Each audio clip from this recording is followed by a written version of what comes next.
So welcome back to my another video. This is me Shubham Saswat, host of this channel, and in this video we are gonna talk about a mistake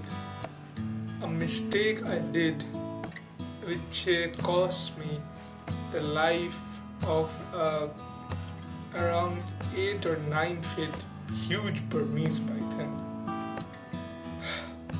Burmese pythons are native to India and other parts of Southeast Asia, and their population is not too good here. They are also invasive species in Everglades, in which the population is so bad and destroying the native population, the native wildlife. But in places like India, it is protected species. It is as protected as the lions and the tigers because its population is not too high, especially not too high in Bihar where I live. There are not a lot of Burmese pythons like the Everglades. So back in 2019, what happened is that one day I was going to market and saw a snake charmer with a huge python on the road. I stopped and took a decision to check out the python because or if you don't know, then I'll explain about it later in this video. So I go and check out the python. I saw that was huge python. I tried to hold it and see what's the condition of it. It's like if it is a recently caught python from the wild, then it must be aggro, somewhat defensive. But it was very laid back. But in reality, it was not laid back. It was just tired. It was stressed because the python was kept in a jute bag. Can you believe? Not even a jute bag, in a plastic bag, like people keep coconuts and all that stuff. It was keeping it like in this condition.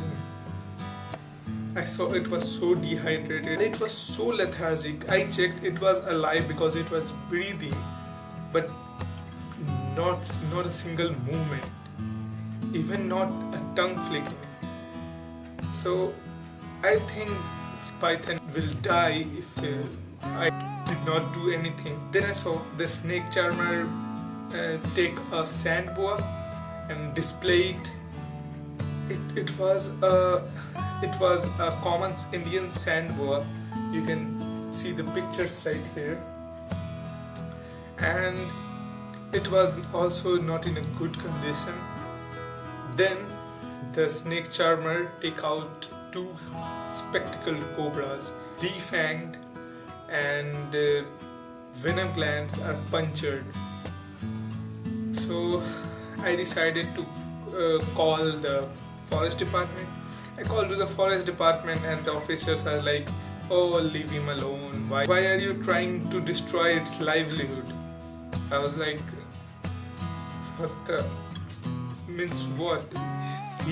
The man is killing snakes constantly, and you are telling me that I am destroying its livelihood? Is this a better way to earn money by killing animals? Is it good or bad? And what's your job here? To arrest him or not?" He said, "We are not going to do that and all that." So I called the police. The police are like, "No, this is not our work. We don't do things like that." So I cannot do anything because there were a lot of people, a really lot of people, in which many of them was the people from the snake charmer, and I was alone with no muscle powers, with no physical powers. I could not just put the snake and explain to the crowd. They're not going to understand, but they're gonna beat me because they think I'm destroying the snake charmer's livelihood. Although many people believe snakes as dangerous, snakes as a messenger of Grimm. So that's why people hate snakes.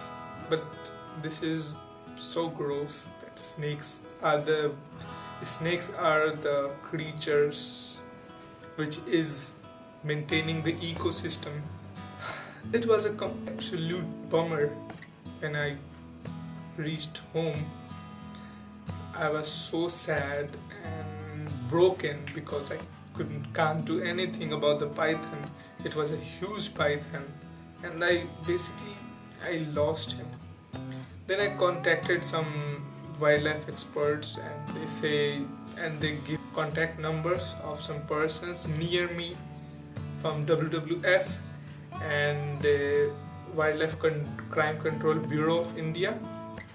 So it's my request that if you ever see a snake charmer or anyone harming wildlife, then go to Wildlife Crime Control Bureau, call them and say this is happening, and also call to the forest department, police, WWF, anybody possibly you can call. Now let me tell you about the snake charmers. So what the snake charmers do is that they catch snakes from people's home, or just wild snakes, and they are so clever minded. They are not, I don't like to tell them clever minded, they are dumb asses, but don't have courage to act with the really dangerous snakes.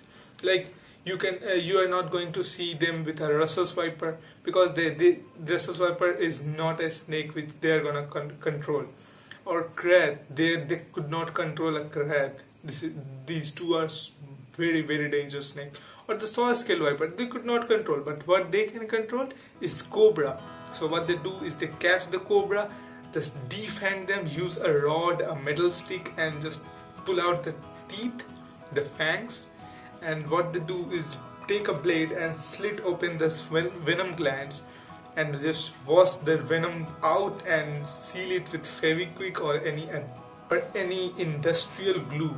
Then sometimes they even stitch the mouth of cobra so that the cobra could not bite, or they use industrial glue to stick the cobra's mouth, which is so gross. It's so inhumane. It's horrible. Can you think? It's like the Ouija board movie, stitching the mouth of a person. Oof, that's horrible. And after do shows and all, and they do shows and all, earn money. After a month or two, the cobra dies in starvation, and they just take the cobra, throw it away in jungle, catch another cobra, do the same thing, and just go on. This is what's happening in India. Well, things are changing slowly, but these things are happening in the rural areas, so we need to educate the rural peoples that these things are happening around you, and you have to control them. So this was the message, and this was the story of that Burmese python. Now I done my job of explaining what's happening and not, and what you have to do or not. Now it's time to do your job. Now it's time for you to explain everybody what's going on in this world, what they are doing and not. Stop them, just basically stop them doing this, all that crappy stuffs. I don't want, and I know you don't want them earning money by killing snakes. So this was all for this video. I hope you like this video. Thanks for watching, and hit the like button right here and subscribe button. Thanks for watching this video. Share it to your friends and family.